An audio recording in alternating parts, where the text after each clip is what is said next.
thanks for tuning in to another episode of Formscan on irishracing.com.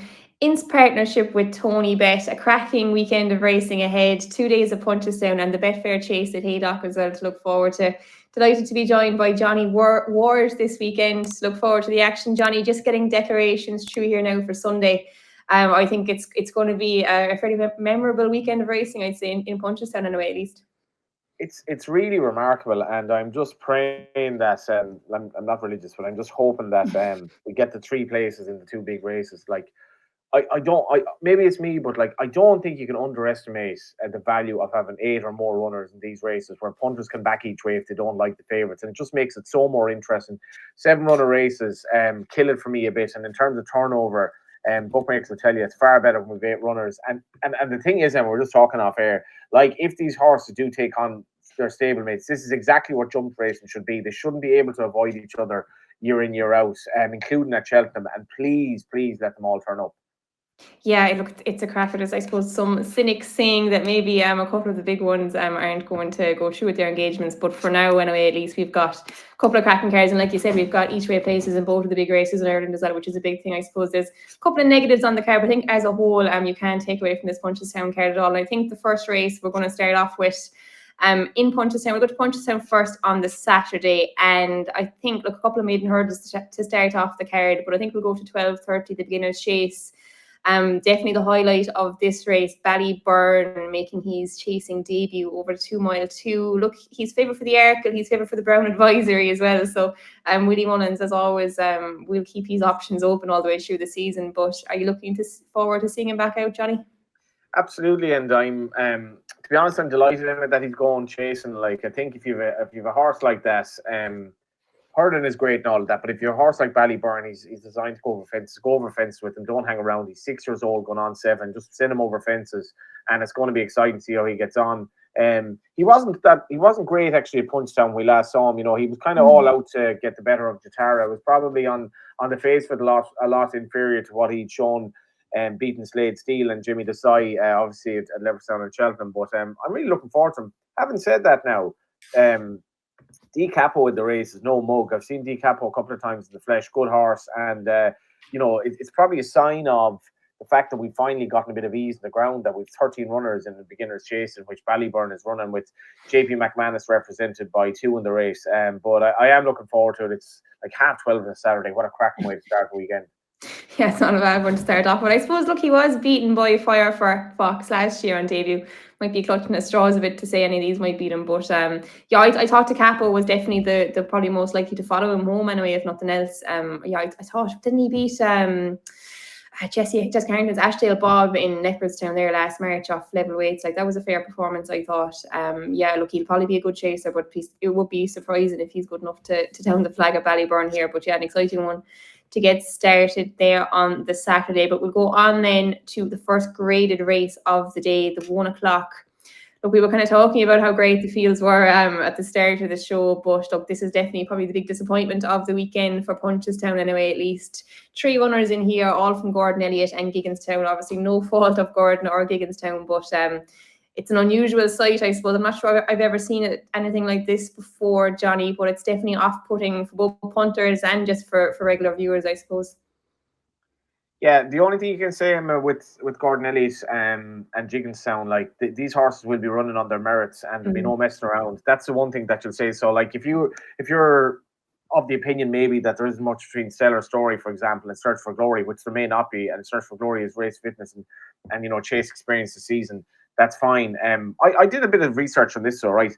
The 3 horses, this is exactly where we have, I would argue, competitive issues in Irish racing. These 3 horses were all bought out of point-to-points. So point-to-points have become a situation now where horses are basically prepared to be exceptionally good on the day and sold. And it's become a ruthless commercial operation for the really talented trainers and owners who sell them. But it's really kind of not helping National Hunt Racing. I don't see how it helps National Hunt Racing, because those horses are immediately snapped up by a small number of owners. The 3 horses here, Stellar Story, Search for Glory and Rainbow Trail, were bought for 310 sterling, 200 sterling and 220 sterling, having won point-to-points. That's money that they, if we're thinking of National Hunt Racing as the farmer next door just might stumble on a beef or salmon or Denoli, That's why it's not happening anymore, because horses, if they're physically and pedigree entitled to think they might become national owned horses, they're pretty much, forget about bumpers, they're put into point to points, or if they're not bought from France, and they're sold for big money. And the other aspect to this is, so Jigginstown paid an aggregate of 730 sterling, which is give or take 850 grand. The prize money here is 21,500 for the winner in a grade 2.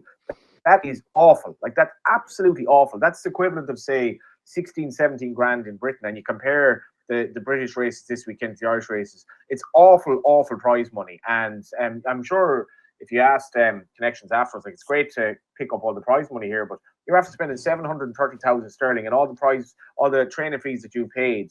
And now you're fighting for a grade 2 at Punchestown on the weekend that's in it, and it's 21.5 grand. And it really advertises the problem we have with prize money in Ireland at the moment.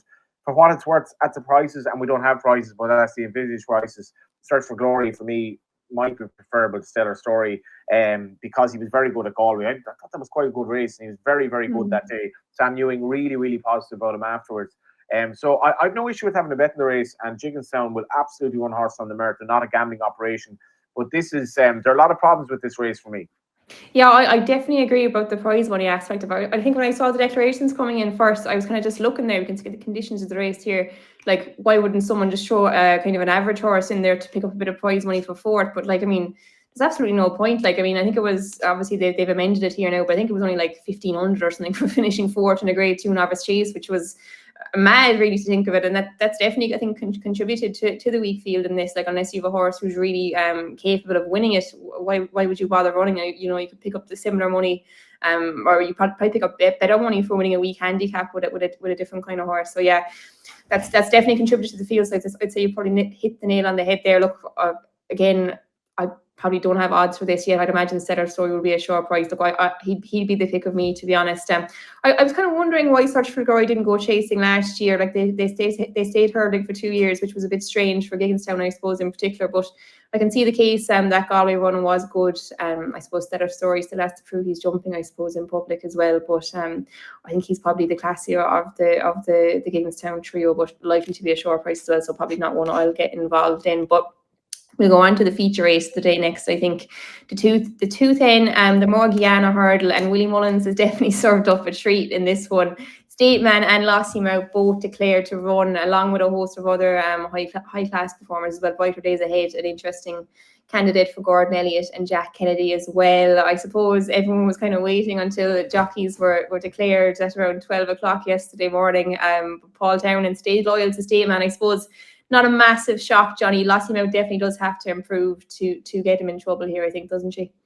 She does, and it's just great to see them taking each other on at this stage of the season. And why would you not? I mean, if you're Rich Ritchie and you own Lassie Mouth, why would you not want to run in this race? And why would you not want to take on Stateman? And like, owners who have an awful lot of money, and way more money than the average national hunt fan, they need to start running their horse against each other, because national hunt racing is not in a great place compared to where it was at. And owners need to really be cognizant of the value of having a race like this, Lassie Mouth against Stateman. Just at the prices now, Emma, I'd probably back Brighter Days Ahead each way in the race. But I would be worried that in the event of a non-runner, then that bet completely changes. So you're 2 places versus 3. Now, obviously, that non-runner could be Lassie Mouth, just if it were, for example. And I have no idea why she wouldn't run or whatever. But if it were Lassie Mouth, then the Brighter Days Ahead price is cut, and then you're only paying 2 places. But to be honest, at the prices right now, I don't really see an obvious reason to oppose Stateman. He's just the most, like, probably unheralded champion in racing, just because he couldn't beat Constitution Hill. But he's, apart from that day when he probably wasn't at his best, he's incredibly reliable, always strong at the end of his races, still only 7. I actually feel there are worse 4 to 5 shots. Like, the mare Lassie Mouth has a lot to prove to beat him, getting £7 for me. Yeah, it'll be informative, I suppose. To be honest, I'm kind of the same as you. I'm surprised that Stateman is in short. Like, 4 to 5 doesn't look a bad price about him at all. Why do you think it is that, you know, people don't really seem to be putting that respect on Stateman? Is it just the fact he's not maybe as flashy as the likes of a Constitution Hill and that? Because, like, even looking at this race here, like, Lassie Mouth has to improve £13 to get near Stateman. Like, even with the mare's allowance, like, she has an awful lot to find. And whereas Stateman, like, he very rarely disappoints, never really disappoints, I suppose. Maybe Cheltenham might be a bit of a bugbear for him. Like, maybe if this race was being won the international hurdle in January or something, maybe you might give Lossiemouth a bigger shout. But I don't think you can really go against State Man here. Yeah, like if you backed him in Leopardstown in 2021 when he fell behind Watchhouse Cross, you might feel a little bit hard done by, because that's the only time he hasn't been first or second. 12 wins and 2 seconds from, and one of them was against Constitution Hill. For me, anyway, the thing with State Man, and the absolute reason why State Man isn't celebrated, is because Constitution Hill beat him by 9 lengths in 2023, and he looks so second rate that day compared to Constitution Hill. Paul Townend has often pointed out that he didn't feel that time that he was at his best that days. And if that is the case, I think he's fairer judge in everything he's achieved since. But like, he's the most likable horse. Everything he does, he's so straightforward. You can ride him anyway. Would probably have no issue stepping up to 2.5 miles.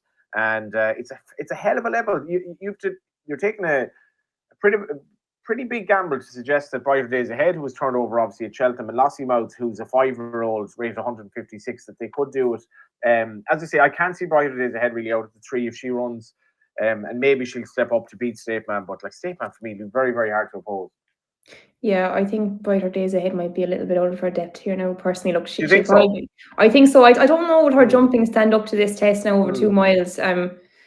Yeah, I'd say she could be a little bit found out now. Like, I'd say even going further would suit her better. Like, I can't imagine her going down the champion hurdle route after running here, to put it that way. Look, Lossiemouth, you know, if she got within a couple of lengths of State Man, I could see them still going for the champion hurdle, just because of the fact, you know, she loves Cheltenham. You know, maybe he isn't totally at his best there as well, but I can't see Brighter Days Ahead sticking with this open 2-mile hurdling route after this race. To be honest, I'd say she might be a little bit exposed against the likes of a State Man. It's a really tough ask. I think even her jumping in Down Royal probably wasn't the slickest. Look, she'd probably come on for the run as well, but yeah, I'd have massive question marks about her now in this kind of contest, to be honest with you.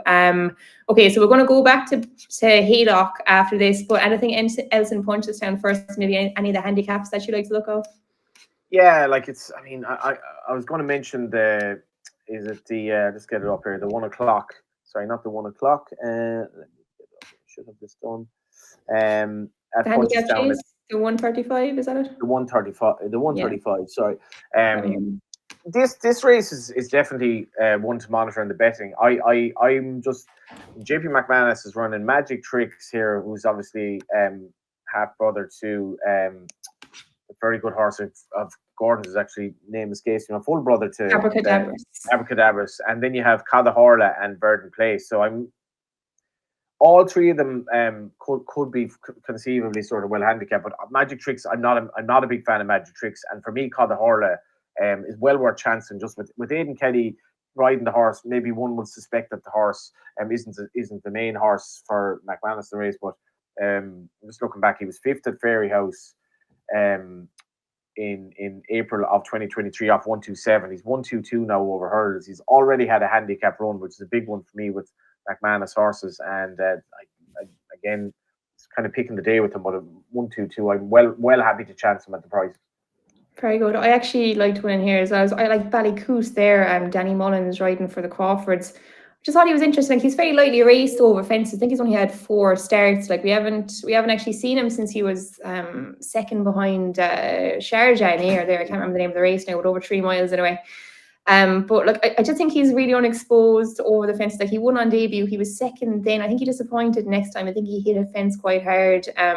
But I think that win in Ayr looks quite good. Like, even there was the 4th horse that day, a Buffalo Soldier. Like, we saw him winning well at the Cheltenham November meeting last week. So I'd say the form in Ayr looks strong. I think off America 125, he's probably a bit unexposed. He travels really well. He jumps well to the most part. I think even dropping back to the 2.5 miles might suit him even better given the way he travels. And Danny Mullins is definitely a man to have on your side recently. He's riding really, really well. So I just thought Ballycoos, probably off America 125, could have a bit more to give there for the Crawfords. But we'll go to Haydock now before we go to Punchestown's Sunday card. And I think we'll just go straight into the big one first in Haydock, the Betfair chase at 305. Again, I suppose similar to the big chase in Punchestown on Sunday, this is a really, really competitive field. Maybe not the same class as the horses we'll see in Punchestown, but still a cracker in Haydock. I was just listening to a bit of a going update there yesterday. I think they're expecting the ground to get a good bit soft. I think it was good to soft yesterday, but they're expecting it to get at least soft, but probably not heavy, was the update yesterday anyway, at least. So it'll be interesting to see how that pans out. But I suppose to start off, Grey Dawning, outstanding novice from last year, Royal Pigalle as well, last year's winner in there as well. He'll like any softening ground conditions. And Hewick, the Irish challenger there for Shara Cannon and Gavin Sheehan back on board. A really interesting contest, Johnny. I think Gavin Cromwell's Limerick Lace as well is an intriguing winner. What are you liking the look of here? Yeah, it's a cracker, and Limerick Lace from that unbelievable family of Gavins come over is great. I'm kind of a bit surprised some more Irish horses haven't come over. It's way better prize money than the John Durkan, and obviously a different distance to suit kind of, you know, your stayer, maybe more so. But I know with fast or slow, kind of they're going down the tried and trusted route. The rain is the big question mark for me here, because I was looking at the forecast here. It looks like there's going to be a lot of rain, which obviously will be against Hewick, so you'd kind of be taking him on. It's good to see the real whacker back to, I don't know, something like his best when he beat Brave Man's Game at Weatherby. I can't believe I'm saying this. I'm actually going to put forward Brave Man's Game at the prices, like just at the prices with the blinkers on. Maybe if he puts it in, he should be bang there at the very least. He's 9 going on 10. I'm not sure what to make from him at this stage. It's a tough race. Grey Dawning, obviously, brilliant novice last season. Beat Guinea's Destiny at Cheltenham. It's kind of disappointing to see that form so badly sort of not let down. There's no proof of how good the form was at Cheltenham the last day. Obviously, it was disappointing at Aintree, but you know, you can see why he's short. But at the same time, he's 11-4 taking on the senior horses, or 5-2, 11-4 taking on Brave Man's Game, who was 11-2 to beat the real whacker, and didn't run too badly the last day. And Paul Nicholls going for blinkers, and he's in great form. So I don't know what you make of it. Yeah, I was actually on a press call there with Paul Nicholls yesterday as well. Yeah, he sounded, I suppose, not overly confident on Brave Man's Game, but he was hoping the blinkers could have the kind of effect on it. Sam Twiston-Davis riding him as well is interesting. I think he might be a jockey that suits him. But yeah, look, I liked the Real Whackers run the last time. I thought Brian Hughes got on really well with him, got him into kind of a nice rhythm. I thought, 16-1 about him looks quite big. But I think Limerick Lace, definitely for Gavin Cromwell. You're kind of mentioning her. Like if the rain comes, I'd say she could be a bit of a bet there. 10-1 might even be bigger on the day. I just thought, like, she obviously went to the national last year, maybe didn't fully love it. I think Gavin said they haven't maybe ruled out that in the future again, but like we know she stays the trip, wasn't she? She's second in the Troytown last year. She was really good in the mare chase at Cheltenham, beating Dino Blue. I think Dino Blue is a really high class mare. Like she's getting the weight. She's getting the weight from the boys here. She loved the softening ground conditions. I think it could be a bit of a nice bit of place in there from Gavin Cromwell, and he's obviously got her full brother in the John Durkan as well on Sunday as well. So it could be a big weekend for that family potentially. But I just think at the prices, Limerick Lace 10-1. Like she's an improving mare. I think she's gone from strength to strength last year. She loved the ground conditions, as I said. She stays the trip. She could be a bit of a fly in the ointment here in the Betfair chase. So I probably would take a chance on her at around 10-1 or bigger. What a mare the Dan is sway as well. Like, yeah. Like having another way of thinking of the John Durkan. She's had unbelievable, really. Yeah, unreal. Yeah, looking through them, and Gavin Cromwell has gotten, I think, most, if not all of them. I think there's a few more coming up as well. There was it's something the way you're thinking, a novice hurdler who will be going chasing this year, I think, or maybe the other way around. But yeah, it's some family for Gavin Cromwell. He's had some good fortune with them. But we will move on now. I think we were talking about Punchestown Sunday, but is there anything else in Haydock that you want to give a mention to first? Yeah, the Haydock card is very good actually. Otherwise, and again, a bit like Punchestown, Emma. It's great that they are getting that. I know it's obviously a storm, or whatever. It's great that they're getting a good bit of rain, because I do feel that there was. I think it was just difficult for Nav and difficult for Down Royal to get ground right at this time of year. I think they did a good job, but like can't beat nature. Just in the graduation chase, I really like Iroko as a horse for Oliver Greenhalgh, Josh Guerrero. I sort of put him up at Cheltenham last year behind that race was talking about, actually, the Grey Dawning one. In fairness, given his inexperience, maybe it was a bit unrealistic to think that he'd win that. But he jumped well, and he still sort of stayed on at the end of the race. And then he was second. I know the way you're thinking at Aintree. That could be unbelievable for him, really, because like another way you're thinking for me is probably Gold Cup horse. Maybe not one for Sunday, but Iroko. It was obviously, you wonder where he'll end up at Cheltenham this year, but I feel he should be very, very hard to beat, taking on Trelawney and Tamaras in that graduation chase, and you're obviously taking a slight chance that he's fit, but he was very good in his season return last year.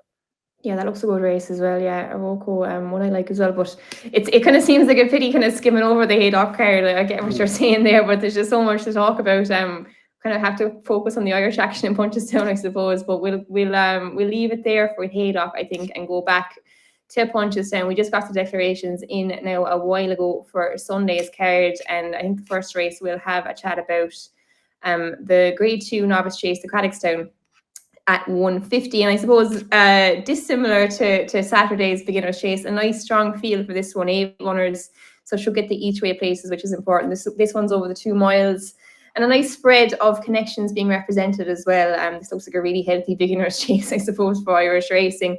No prices yet, as I mentioned, but I'd imagine Faring Glory for Gordon Elliott and Jack Kennedy might go off favourite here, probably closely followed in the betting by the Joseph O'Brien pair at Nürburgring and Jordan's under Danny Mullins and Richie Deegan. Look, I suppose Faring Glory to start off, Johnny. He was good.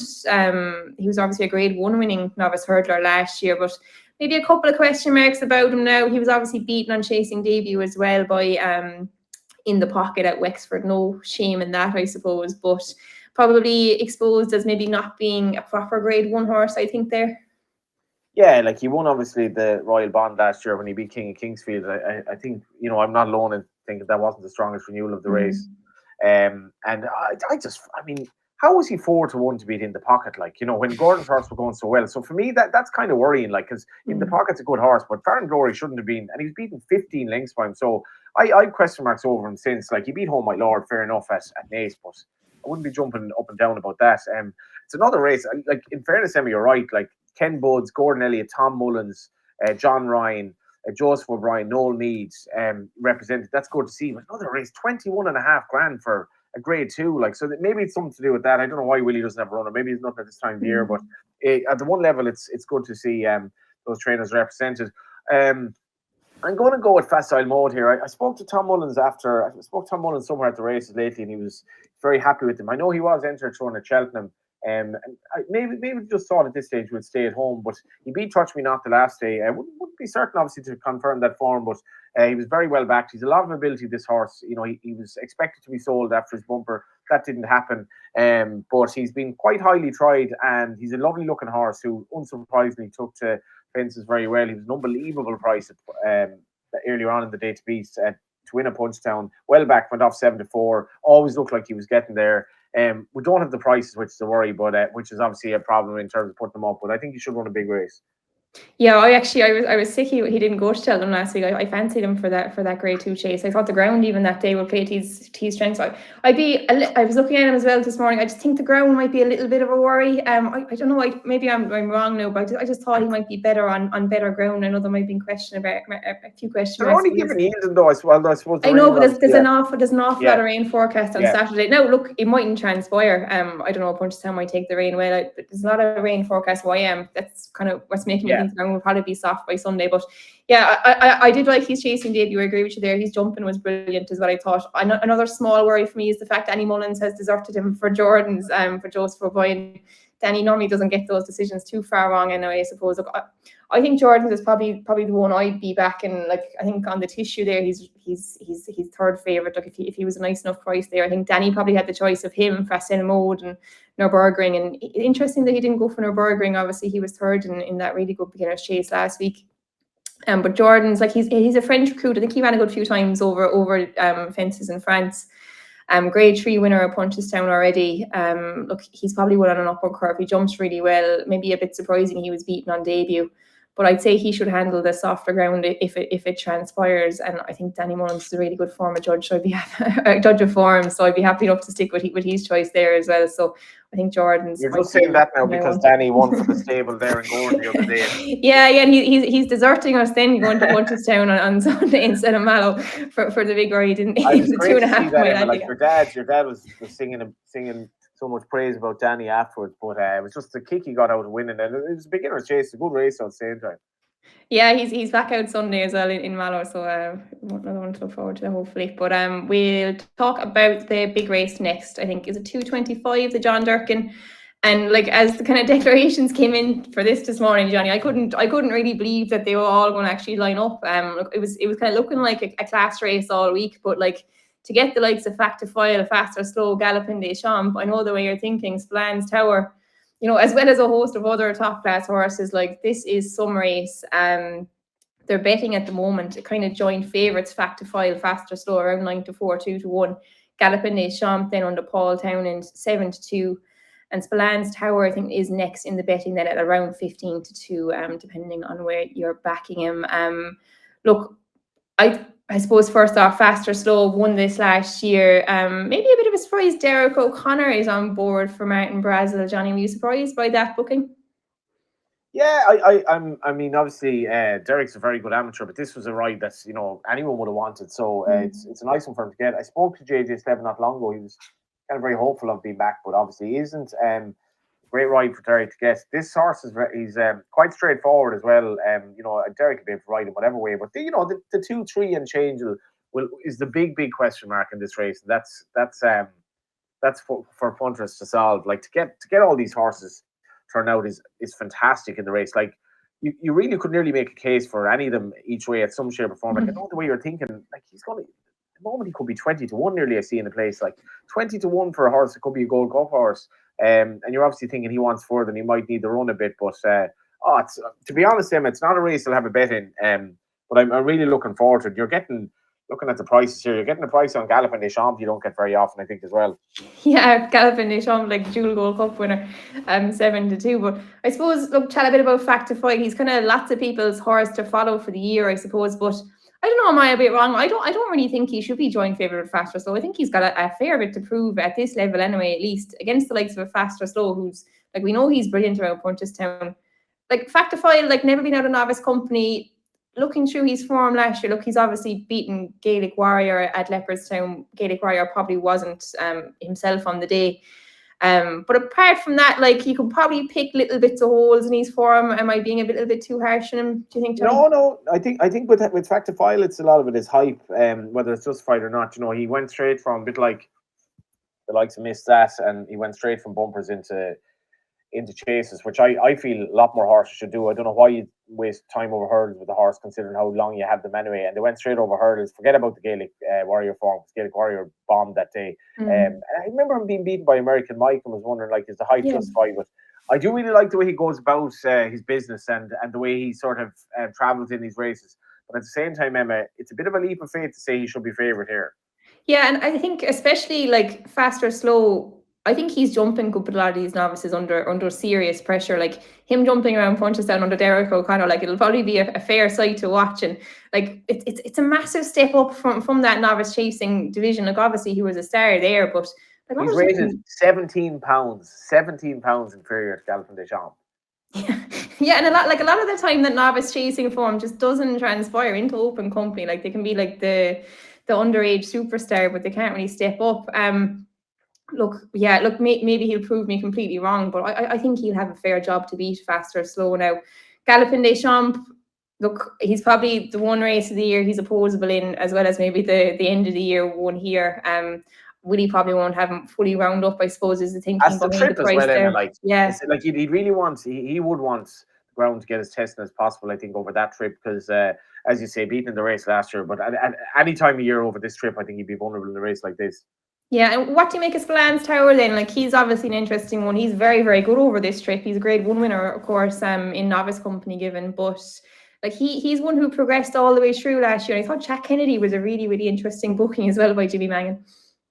Yeah, it's like I mean, I've said this a million times, but I do feel like Jimmy Mangan having one horse as good as him is the same as 10 horses being with another yard for the national game, because he's such a likable fella, and at this stage he's like to fall on. That's why I love like John Kiley falling on the Dream Share in his mid-80s, and Jimmy Mangan's not that old, but like falling on a horse like this, and that, in fairness, JP McManus, like he sends his horse around, and like he beat Monty Star by 3 parts of a length when last seen. Factifile beat Monty Star by 3 3/4 lengths at Cheltenham. So in theory, he should have his measure, but he's still very likely raced to Spillane's Tower. And I suppose the question mark at Punchestown was, would he stay? I felt he was very good that day. Will have no issues with the ground, and could see him on a big race for all that. Again, 155 gives him £24 to find with the favourite.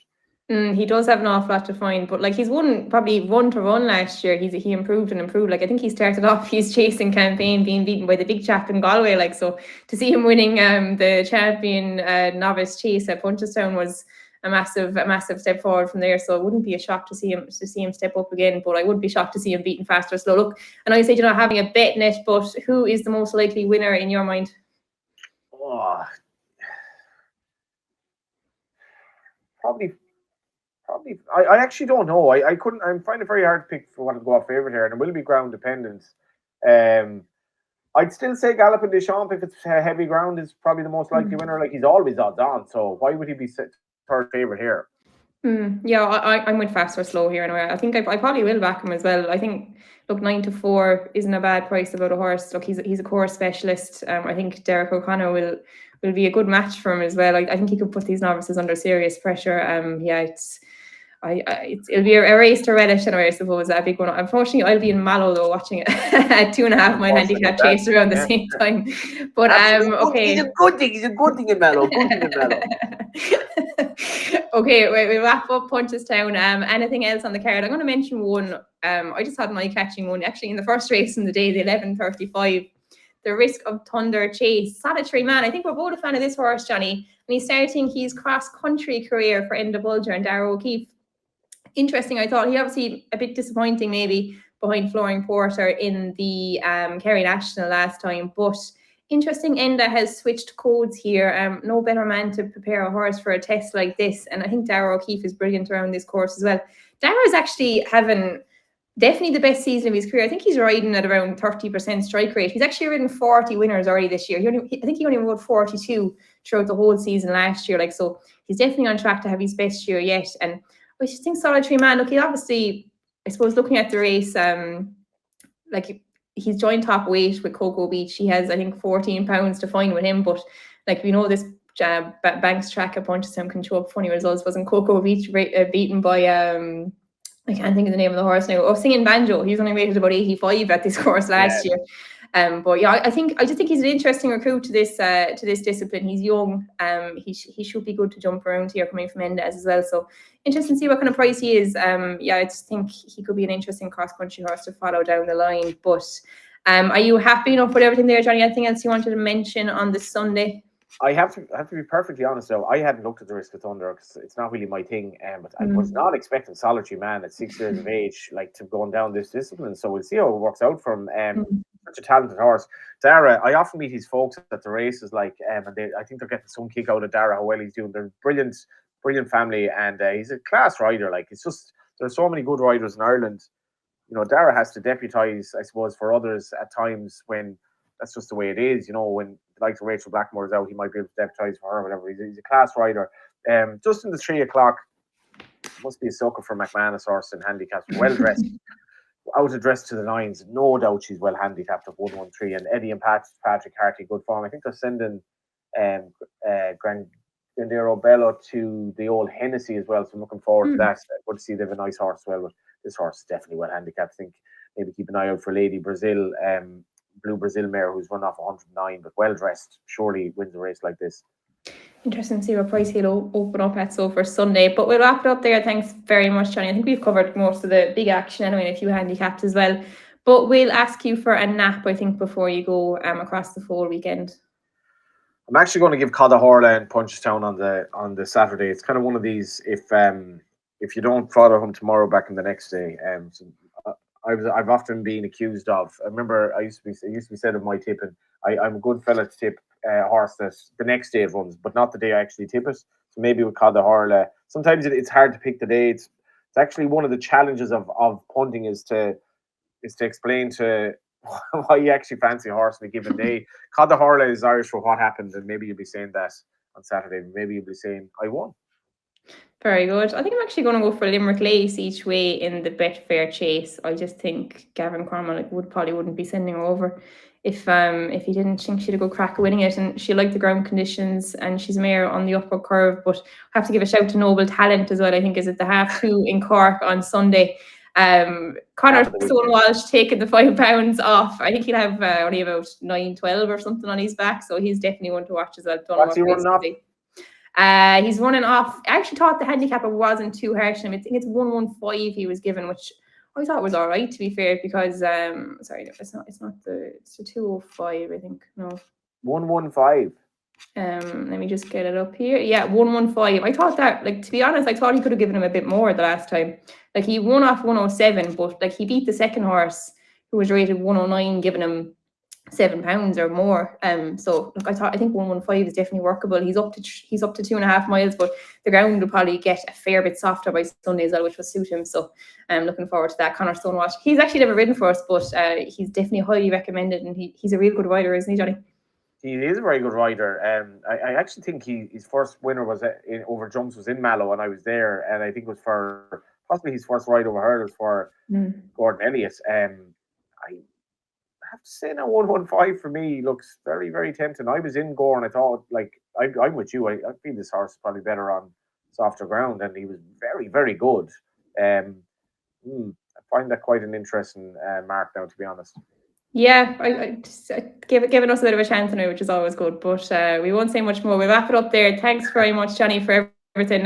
We'll be back on Monday as normal with the Irish Angle Show to talk about everything that happened over the weekend. If you're going to have a bet, make sure to gamble responsibly this weekend, and make sure and like and subscribe to the channel if you enjoy the show.